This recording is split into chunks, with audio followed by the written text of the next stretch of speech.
കർത്താവിനാലേറെ സ്നേഹമുള്ളവരെ, വചനവഴിയിലെ ഈ പ്രഭാതത്തിൽ നാം ധ്യാനിക്കുന്ന വേദഭാഗം സംഖ്യാപുസ്തകം 10-ാം അധ്യായം 29 മുതലുള്ള തിരുവചനങ്ങൾ. മോശ ഹോബാബിനോട് പറഞ്ഞു, കർത്താവ് ഞങ്ങൾക്ക് നൽകുമെന്ന് അരുളി ചെയ്ത സ്ഥലത്തേക്ക് ഞങ്ങൾ പുറപ്പെടുകയാണ്. ഞങ്ങളുടെ കൂടെ വരിക, നിനക്ക് നന്മയുണ്ടാകും. കാരണം കർത്താവ് ഇസ്രായേലിന് നന്മ വാഗ്ദാനം ചെയ്തിട്ടുണ്ട്. അവൻ പറഞ്ഞു, ഞാൻ വരുന്നില്ല. എൻ്റെ ദേശത്തേക്കും ബന്ധുക്കളുടെ അടുത്തേക്കും ഞാൻ മടങ്ങിപ്പോകുന്നു. അപ്പോൾ മോശ പറഞ്ഞു, ഞങ്ങളെ വിട്ടുപോകരുതെന്ന് ഞാൻ അപേക്ഷിക്കുന്നു. കാരണം മരുഭൂമിയിൽ പാളയമടിക്കേണ്ടതെങ്ങനെ എന്ന് നിനക്കറിയാം. നീ ഞങ്ങൾക്ക് മാർഗദർശിയായിരിക്കും.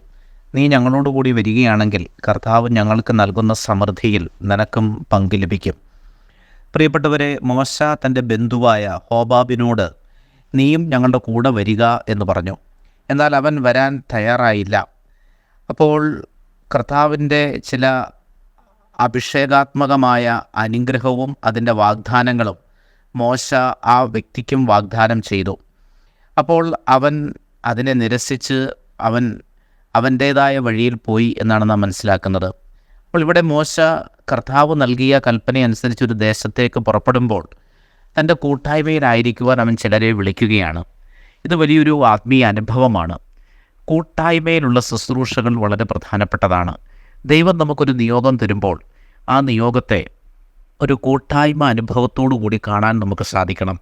നമ്മുടെ കൂടെ നിൽക്കുന്ന ആൾക്കും കർത്താവിൻ്റെ അനുഗ്രഹം ലഭിക്കണം എന്നുള്ള ഒരു ഉദ്ദേശ ലക്ഷ്യത്തോടു കൂടി നാം മുന്നോട്ട് പോവുക. ഞാൻ നിന്നെ വിളിക്കുകയാണ്, ഞങ്ങളുടെ കൂടെ വരിക.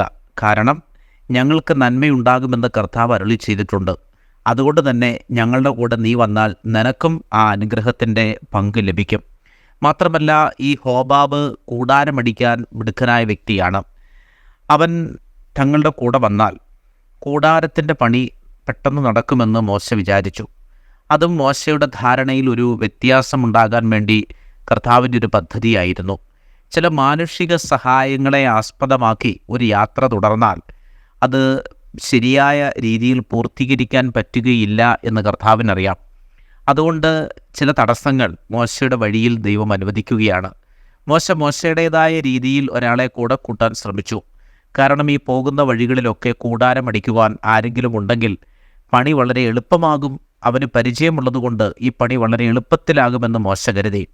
എന്നാൽ ഒരു ദൈവിക നിയോഗം അതിൻ്റെ പൂർത്തീകരണത്തിലേക്ക് എത്തുമ്പോൾ അവിടെ പ്രവൃത്തി പരിചയമോ മുൻകാല അനുഭവങ്ങളോ ഒന്നുമല്ല മാനദണ്ഡം. മറിച്ച് ദൈവത്തിൻ്റെ ഇടപെടലിലാണ്. ഈ കൂടാരമടിക്കേണ്ട ക്രമത്തെപ്പറ്റിയൊക്കെ ശരിക്കും സ്വർഗത്തിൽ നിന്ന് നേരിട്ട് ദൈവം പറഞ്ഞു കൊടുക്കുന്നതായിട്ടാണ് നാം മനസ്സിലാക്കുന്നത്. അങ്ങനെ മുന്നോട്ട് പോകുമ്പോഴാണ് യഥാർത്ഥ ദൈവ പദ്ധതി ഒരു വ്യക്തിയുടെ ജീവിതത്തിൽ മനസ്സിലാകുന്നത്. മാനുഷിക സഹായങ്ങളനുസരിച്ചല്ല, മറിച്ച് വലിയൊരു ആത്മീയ ദൈവകൃപയിലാണ് നാം മുന്നോട്ട് പോകേണ്ടത് എന്ന് നാം തിരിച്ചറിയണം. പ്രിയപ്പെട്ടവരെ, ദൈവത്തിൻ്റെ പദ്ധതി അനുസരിച്ച് മുന്നോട്ട് പോവുക, കൂട്ടായ്മയിലായിരിക്കുക. ഒരു മനുഷ്യനെയും കണ്ട് നാം ഒരു ശുശ്രൂഷയ്ക്കോ ഒരു കാര്യത്തിലോ ഇറങ്ങിത്തിരിക്കാൻ പാടില്ല. മറിച്ച് മനുഷ്യരുടെ സഹായം നമുക്ക് തേടാം. പക്ഷെ അതിനേക്കാൾ ഉപരിയായി നാം തേടേണ്ടത് ദൈവസഹായമാണ്.